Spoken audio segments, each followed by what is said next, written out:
বড় সুখবর, আজ দুপুর 2 ঘটিকায় নতুন একটি গেজেট প্রকাশ করা হয়। বিস্তারিত ভিডিওতে। এইমাত্র গেজেট প্রকাশ।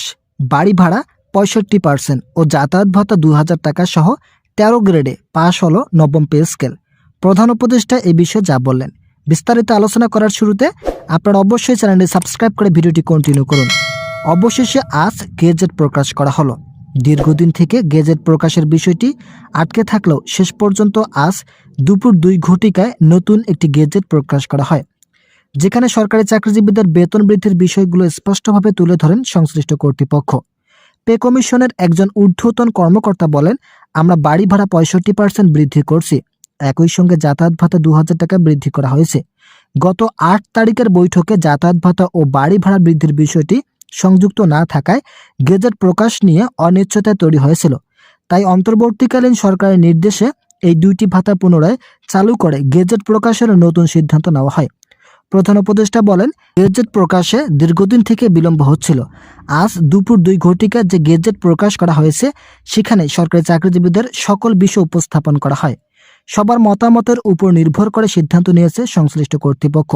পে কমিশনের একজন ঊর্ধ্বতন কর্মকর্তা নাম অপ্রকাশিত রাখার শর্তে বলেন, খুবই গোপনীয়তার সঙ্গে বেতন বৃদ্ধির কাজগুলো চালিয়ে যাচ্ছে পে কমিশন। যেহেতু বাংলাদেশের বর্তমান রাজনৈতিক পরিস্থিতি বিরাজমান, তাই সকল কিছু গোপনীয়তার সঙ্গে চালানো হচ্ছে। রাজনৈতিক পরিস্থিতি স্বাভাবিক রাখতেই এই সিদ্ধান্ত নিয়েছে বলে মন্তব্য করেন ওই কর্মকর্তা। সামনে নির্বাচন থাকায় আজ বেতন স্কেল বাস্তবায়নের নতুন গেজেট উপস্থাপন করা হয়।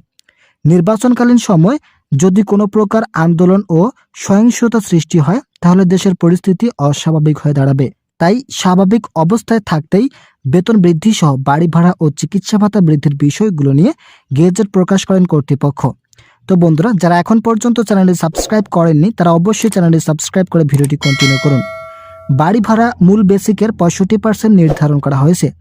সরকারি চাকরিজীবীরা বাড়ি ভাড়া সর্বনিম্ন 80% পর্যন্ত বৃদ্ধির দাবি জানিয়েছিলেন, কিন্তু এই দাবি বাস্তবায়ন করা সম্ভব নয় বলে প্রধান উপদেষ্টা প্রেস ব্রিফিংয়ে তুলে ধরেন।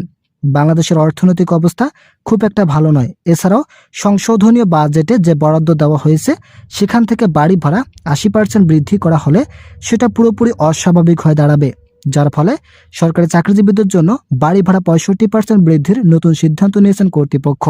প্রধান উপদেষ্টা বলেন, আমরা গেজেট প্রকাশের আগে সকল দিক ভালোভাবে পর্যবেক্ষণ করছি।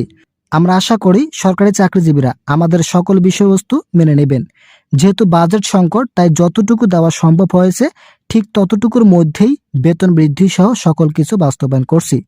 এছাড়াও গত 8 জানুয়ারির বৈঠকে যাতায়াত ভাতার বৃদ্ধির বিষয়টি উল্লেখ করা হয়েছে, যার ফলস্বরূপ অবশেষে যাতায়াত ভাতা 2000 টাকা বৃদ্ধি করা হয়।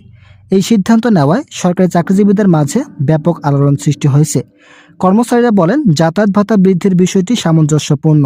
একই সঙ্গে চিকিৎসা ভাতা প্রতি মাসে বেসিকের সঙ্গে 3000 টাকা পর্যন্ত বৃদ্ধি করা হয়।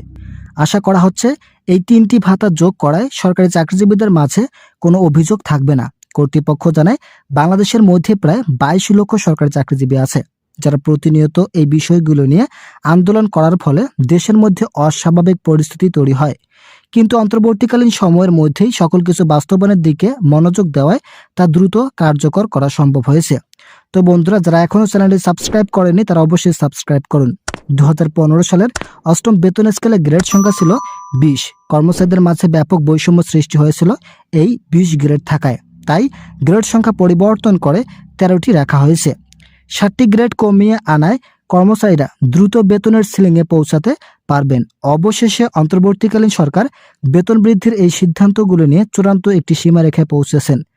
আজ গেজেট প্রকাশ করার সঙ্গে সঙ্গে সরকারি চাকরিজীবীদের দীর্ঘদিনের সকল জটিলতার অঙ্ক সমাধান হয়ে গেল। তারা যে দাবিগুলো জানিয়েছেন, তাদের দাবিগুলোর মধ্যে অন্যতম দাবি হলো গ্রেড সংখ্যা পরিবর্তন। অবশেষে গ্রেড সংখ্যা 13টি রাখায় তাদের মাঝে নতুন ভাবে আলোড়ন সৃষ্টি হয়েছে। আশা করা হচ্ছে সরকারি চাকরিজীবীরা এই বিষয়গুলো সাদরে গ্রহণ করবেন এবং অন্তর্বর্তীকালীন সরকারকে সাধুবাদ জানাবেন। আজ যদিও গেজেট প্রকাশ করা হয়েছে, তবে আগামী 21 তারিখ একটি বড় ধরনের সভার আয়োজন করেছেন কর্তৃপক্ষ। আশা করা যাচ্ছে এই সভায় পে কমিশনের সদস্যরা আনুষ্ঠানিকভাবে গেজেট প্রকাশের চূড়ান্ত সীমারেখায় পৌঁছাবেন। পে কমিশনের একজন সদস্য জানিয়েছেন, কমিশনের হাতে এখন সময় খুবই কম। তাই দ্রুততার সাথে সুপারিশগুলো তৈরি করা হচ্ছে। 21 জানুয়ারির সবার আগেই আরেকটি ছোট সভা হতে পারে। সুপারিশ চূড়ান্ত হওয়ার পরপরই তা সরকারের কাছে আনুষ্ঠানিকভাবে জমা দেওয়া হবে। এই নতুন পে স্কেল বাস্তবায়িত হলে সরকারি কর্মচারীদের জীবনযাত্রার মান ও বেতন কাঠামোয় বড় ধরনের পরিবর্তন আসবে। ইতিমধ্যেই গেজেট প্রকাশ করা হয়েছে এবং আনুষ্ঠানিকভাবে আগামী 21 জানুয়ারি একটি সভা হবে। সেই সভায় আনুষ্ঠানিকভাবে একটি গেজেট প্রকাশ করা হবে। সেখান থেকে সরকারি চাকরিজীবীদের নবম পে স্কেল বাস্তবায়নের আদ্যপান্ত চূড়ান্ত রূপ আসবে। তো সে পর্যন্ত অবশ্যই আপনারা আমাদের এই চ্যানেলটি সাবস্ক্রাইব করে আমাদের সঙ্গে থাকবেন। ভালো থাকুন, সুস্থ থাকুন, দেখা হবে পরবর্তী ভিডিওতে।